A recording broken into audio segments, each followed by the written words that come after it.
Well, after Grenfell, the government made it very clear that they were prepared to fund removal of flammable cladding from blocks anywhere around the country and to support the retrofitting of sprinklers. They haven't done that anywhere. Some councils, Croydon particularly, have managed to retrofit sprinklers, but that's obviously at a huge cost to themselves, and it's meant cuts somewhere else. And my view is that it is a national crisis and it has to be dealt with. And I was talking to firefighters this morning who are clearly very stressed by the situation they're in. You have blocks covered in flammable material that should be removed, and you have a need for sprinklers to be fitted, and it can't be paid for.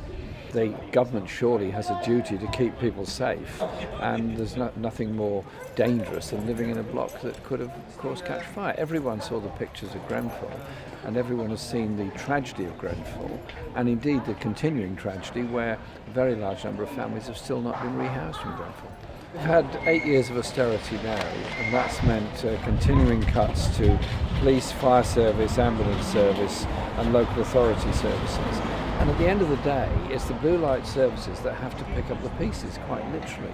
And so if there are no mental health nurse support staff available overnight, if there's no space for them in any mental health institution and somebody has a mental health crisis, it's the police that end up dealing with it. They're not trained to do it, they're not qualified to do it. They do their best in a very difficult situation, but we just got to think about this and think about the impact that has on the rest of the policing operations. Likewise with the fire service, if you get rid of full-time firefighters, professional firefighters, fully trained and so on, and replaced with dedicated, yes, but retained firefighters who may or may not be available at particular times, then the community is at some risk.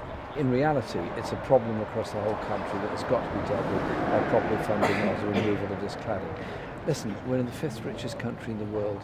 We shouldn't be penny pinching over whether or not we can take off something that is clearly a danger to life.